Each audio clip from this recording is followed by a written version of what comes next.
ஒரு இளம் ஊழியக்காரன் கர்த்தருக்காக நல்ல ஊழியம் செய்து கொண்டிருந்தார். சபை வளர்ந்து கொண்டிருந்துச்சு, ஆத்துமாக்கள் பெருகிக் கொண்டிருந்தார்கள். அவர் அப்படி ஊழியம் செய்வதை பொறுக்க முடியாமல் பின்னுக்கு இருந்த மூப்பர்மார் என்ன செய்தார்கள்? அவரை விழித்தோணும் என்று பலவித முயற்சிகள் எடுத்தார்.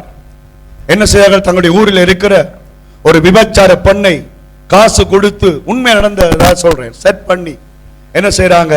ஒரு குழந்தையும் செட் பண்ணி ஆராதனை நடக்கைகளை நீ கொண்டு போய் பாஸ்டர்ட்ட இந்த பிள்ளையை கொடுக்கணும். இது அவங்க போட்ட நாடகம். ஒரு ஞாயிற்றுக்கிழமை ஊழியத்தை செய்து கொண்டிருக்கும் பொழுது அந்த பெண் வந்தால் மேடையில் இருந்த போதகரை பார்த்து சொன்னார், போதகரே, களவா எனக்கு பெற்றெடுத்த பிள்ளை இந்த ஆரம்பம் சொன்னார். அந்த போதகர் மேடையில் நிற்கும் வெட்கி குனிந்தார். ஐயோ, நான் செய்யவில்லை என்று எந்த வாக்குவாதம் பண்ணவில்லை, எந்த முறையாட்டமும் செய்யவில்லை. இறங்கினார், பிள்ளையை வேண்டினார். மேடைக்கிற மற்றவங்க சொன்ன, நீரை நீ மேடையில் ஏற இயலாது, நீர் ஊழியம் செய்ய இயலாது, நீர் இந்த சபைக்கு வர முடியாது. பின்னுக்கு போயிருந்தார். அந்த பிள்ளையை மடியில் வைத்துக் கொண்டே இருந்தார். வீட்டை போனார். எல்லாரும் அதை பரிகாசம் பண்ணினார்கள். இப்படி ரகசியமான பாவத்தை செய்துட்டான் என்று எள்ளி நகையாடினார்கள். ஆனால் ஒரு ஞாயிற்றுக்கிழமையும் ஆராதனையை தவறவிடவில்லை. ஆனால் அவர் ரட்சிப்பை பெருசாக பார்த்தார். அதனால் அந்த குழந்தையை கொண்டு வந்து பின்னுக்கு வச்சு கொண்டே இருப்பார். எல்லாம் நக்கல் அடிச்சுட்டு போவாங்க. செய்து போட்டு சேர்ச்சுக்கு வாரான், அந்த கூத்தப்பார் பிள்ளையோட வாரான். அப்படி கொஞ்ச நாட்கள் போனது. கர்த்தர் தன் காரியத்தை செய்ய தொடங்கினார். அந்த விபச்சார பெண்ணுக்கு தலையிலிருந்து கால் வரைக்கும் கொடிய பருக்களால் கர்த்தர் அவளை வாதித்தார். கொடிய வியாதியை கர்த்தர் கொடுத்தார். ஒரு ஞாயிறு வந்தது. ஓடி வந்தாள், மகா கேவலமாய் வந்தாள், கதறினாள் சபையின் முன்னால. இதுதான் நடந்தது. இவர்கள் தான் எனக்கு பணம் தந்து இதை செய்தார்கள். ஆனால் அந்த வாலிப ஊழியக்காரன் உண்மையுள்ள ஊழியக்காரன், அது அவர் பெற்ற பிள்ளை இல்லை, அவருக்கும் எனக்கும் தொடர்பே இல்லை என்று சொன்ன பொழுது அந்த ஊழியக்காரனுக்கு முன்னுக்கு இருந்த மகிமையை விட 2 மடங்கு மகிமையை கொடுத்த கர்த்தர் அவரை ஆசீர்வதித்தார். அல்லேலூயா, அல்லேலூயா.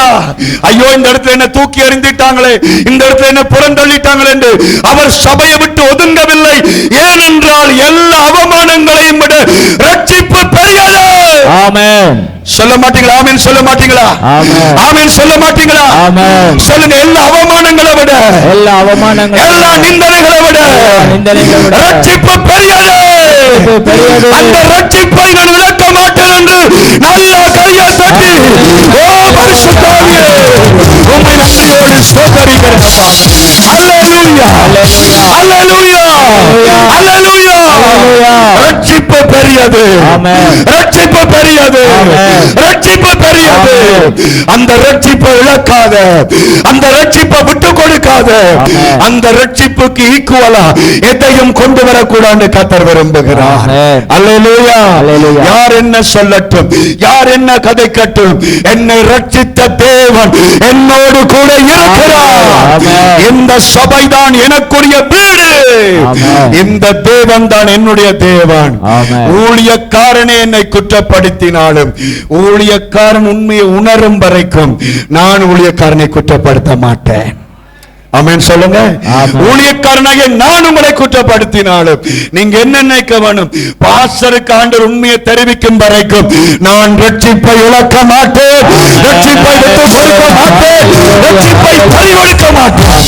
ஆகவே அந்த சிறைச்சாலை அதிகாரி முதலாவது அவன் தன் வாழ்க்கையில் என்ன மாற்றத்தை கொண்டு வந்தான் என்றால், இதுவரைக்கும் பதவிகளையும் பெயர்களையும் புகழையும் கொண்டு வந்தவன் இப்பொழுது ரட்சிப்பின் பக்கம் வந்தான். அந்த இரவு ரட்சிக்கப்படுகிறான், அந்த இரவு மனம் திரும்புகிறான். அந்த இரவில் அவன் வாழ்க்கையில் வருகிற மாற்றத்தை நாங்கள் பார்க்கிறோம். அந்த இரவுக்கு முன்னுக்குத்தான் அந்த ஊழியக்காரங்களை அடிச்சு காயப்படுத்தினான். அவங்களுக்கு காயம் மாறதுக்கு அவன் காரணமாயிருந்தான். அவங்களை லொக் பண்ணினது அவன். இப்ப என்ன செய்கிறான்? அந்த ஊழியக்காரனுடைய காயங்களை கழுவினான். அல்லேலூயா சொல்லுங்க. கையா செஞ்சு சொல்லுங்க. அல்லேலூயா. ஊழியர்களுக்கும் ஊழியங்களுக்கும் உதவி செய்கிற குணம் அவனுக்குள்ளே வந்தது. ஆமென்.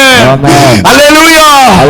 சொல்லுங்க. முதலாவது ரட்சிப்பை பெருசுபடுத்தினான்.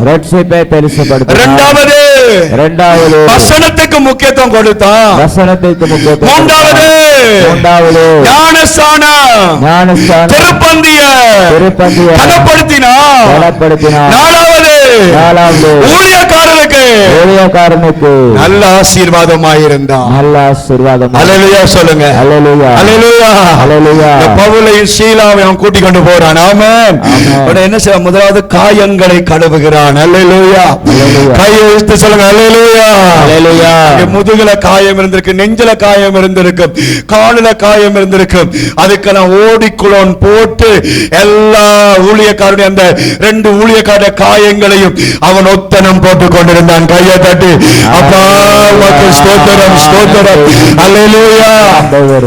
மனம் திரும்பினால் இந்த மாற்றங்கள் வர வேண்டும். ஆமென் சொல்லுங்க. மனம் திரும்பினால் இந்த மாற்றங்கள் வர வேண்டும். முதலாவது அவன் செய்தது ஊழியக்காரருடைய காயங்களை கட்டினான். ஆமென். இன்னைக்கு இந்த பிரசங்கத்தை கேட்கிற நானும் நீங்களும் ஊழியக்காரருடைய காயத்தை கட்டுகிறோமா அல்லது ஊழியக்காரர்கள் காயங்களை உண்டாக்குகிறோமா? அல்லேலூயா. ஊழியனுக்கு காயங்களை அல்ல, காயங்களை கட்டுகிறவர்களாய் நாங்கள் வர வேண்டும். ஆமென். அல்லேலூயா சொல்லுங்க. கையெத்தி சொல்லுங்க. ஆண்டவரே நீர் எனக்கு தந்த உம்முடைய ஊழியக்காரனுடைய காயங்களை நான் கட்ட வேண்டுமாப்பா. அவரை ஒரு நாளும் நான் காயப்படுத்த கூடாது. ஆண்டவரே அல்லேலூயா சொல்லுங்க. அல்லேலூயா. கர்த்தருடைய ஊழியக்காரருடைய காயங்களை கட்டுகிற விசுவாசிகளை கர்த்தர் அழைத்துக் கொண்டிருக்கிறார்.